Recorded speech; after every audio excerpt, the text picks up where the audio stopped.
There's no denying that vertical gardening is becoming more and more popular every day. Even if you have the land for a traditional garden, when it comes to growing things like winter squash, cantaloupes, and watermelons, it can just become a disorganized mess. It's a perfect place for snakes to hide, not to mention you can never find all your fruit before a few of them rot. So this year we decided to build us a huge trellis, and this is where we're going to grow all of our winter squash. Timestamps in the description along with a few products we use in this video. Here's how we did it. I'm gonna measure out 7 foot away from the asparagus bed we just built. The reason we're doing 7 foot is because we want 2 separate raised beds under the trellis, each one of them 24 inches, and we want a 36-inch walkway in between them. I'm gonna drive a starb, and I'm gonna do the same thing on the other end. I'm using starbs that are sticking out the ground 3 or 4 foot. That way I can keep my string a little higher. I'm pulling a string between my 2 starbs. This will let me keep my T-post in line. It's gonna be 24, 25, maybe 26 T-posts on each side of the trellis. You gotta get your string tight when you're pulling 100 foot like that. The panels are just over 50 inches wide. I know I want a T-post on the end, but then I want one dead center of my first panel. So I'm gonna drive a starb at 25 inches. I'm gonna hook a 100 foot tape measure to that starb, and I'm gonna put a mark every 50 inches.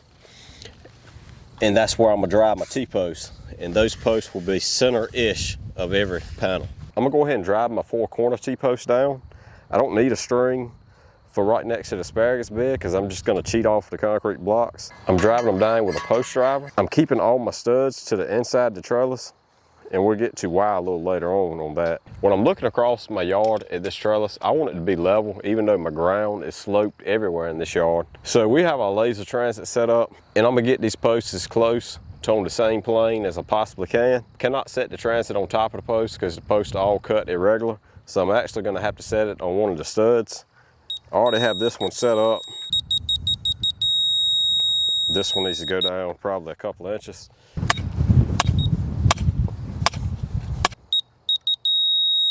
And I also want to get these corner posts level up and down. So we're not building a house, but I do want everything to look as good as we can get it. So it's pretty level that way. You can just kind of bend the post basically.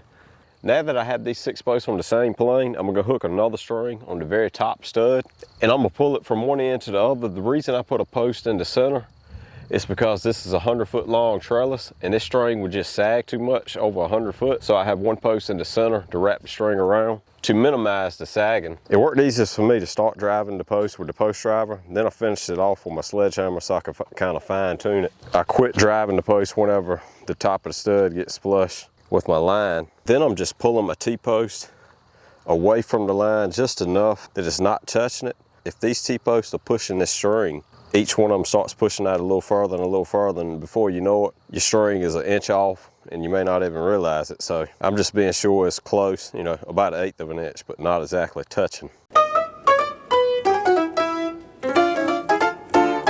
And that's the end result of putting the T-post up. One side is a little straighter than the other, but you can get them pretty close with the string. We're gonna put some boards in here to kind of establish a walkway and establish the raised beds. I'm using 48-inch fence posts that I got from Tractor Supply. That's what they're labeled as anyway. I cut them roughly in half, but I cut them so that I had a hole close to the top. That way it'll make it easier for attaching my boards.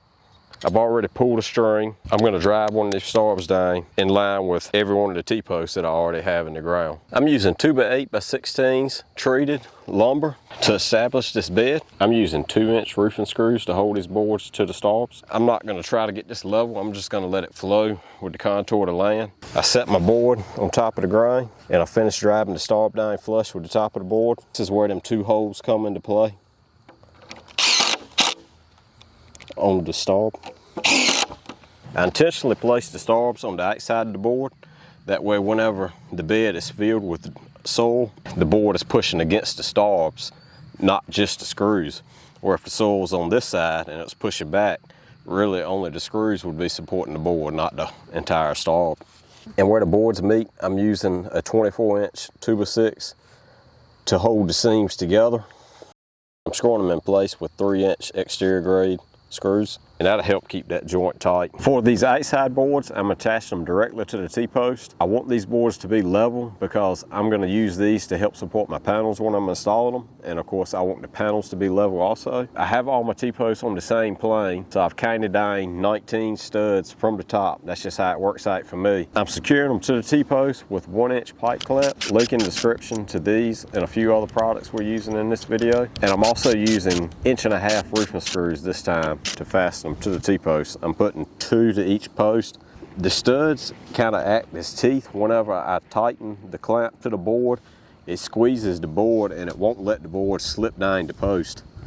It holds it in place very snug. It's going to be a whole lot easier to fill the beds now while I can still get over top of them on my tractor. So first I'm going to put in a thin layer of chicken manure and spread that out. Then I'm going to follow that up with some gin trash and clay mixture that we already had on the yard. And then it's time to install some panels. This is where the board that I installed earlier is really helping out. I'm resting the panel on that board right against the T-post, and that holds it in place while I flex the other side between the T-post. And this is why I wanted all my studs on the T-post to be facing the inside of the trellis. It gives me something to kind of gauge by and also hold the panel somewhat in place. I'm using some metal zip ties to quickly fasten the panel. I have a tool that tightens them and cuts them.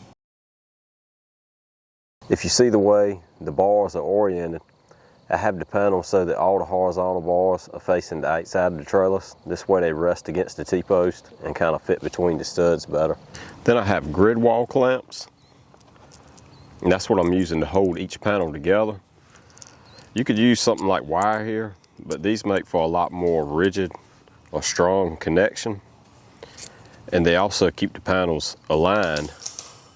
Whereas if you're just putting a piece of wire on here, you're probably not going to be able to keep every bar in line. This squeezes them tight enough to keep them where you want them. Gonna put one center way and one on each side. I may come back later and put more on, but that's all I'm gonna put on for now. This electric ratchet really works good for this. I'm finishing securing them with these T-post clips. The top is very aggravating because that bar is hitting right on a stud, and it's locked in here because of other studs, so I can't pull it up. But the bottom one actually goes on pretty nicely because it's room. I just slip it on, take my screwdriver, twist it around,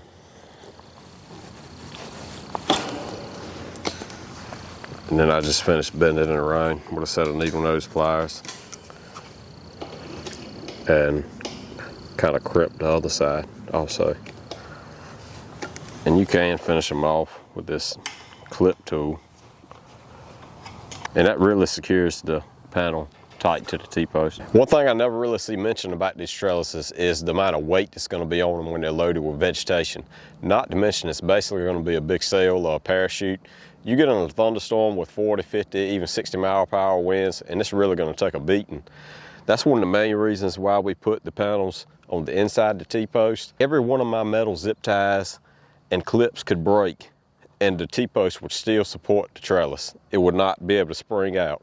Most of them that I see built with T-posts, the panels on the outside of the T-post, then you're relying solely on your wire or whatever it is that you're using to hold it to the T-post. And if any of those break loose, the whole structure can spring back open and basically collapse. But we want to add a little more support to it than that. The trellis still has a lot of side-to-side motion, so we're going to tie it together with some cables. I have some 3/16 cable here. You don't necessarily need any of this thick, but this is just what I have. I'm going to weave it between the panels, over and under, all the way across. I'm cutting it with a grinder and a cut-off wheel. Just be very careful. You can cut it with some real sharp bolt snips if you have some. I'm going around the T-post and under one of the bars. I'm holding the cable in place with a cable clamp. And on the other side, I have these small turnbuckles. I've already screwed it out as far as it will go.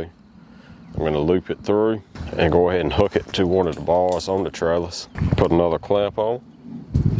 You want to try to pull as much slack add the cable right now before you tighten it as you can. And then with a screwdriver and a little patience, I'm gonna tighten the turnbuckle. What this is doing is applying a small load to the panel. It's gonna go ahead and pull the panel down some and help these T-posts from springing out as much. I'm gonna put one of these on each end of the trellis, and then I'm gonna put them all the way down, skipping 2 T-posts and then putting one, skipping 2 T-posts and putting one, and so forth.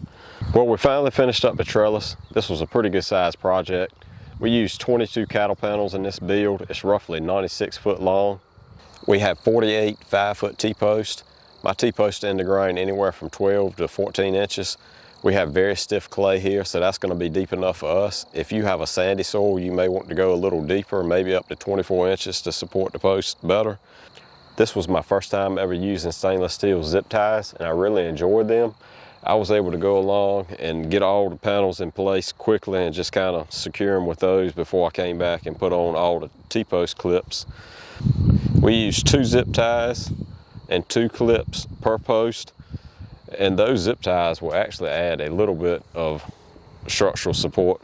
The grid wall clamps proved to be a must. I wouldn't even dream of putting one of these structures up without it. They really add a lot of stability to it.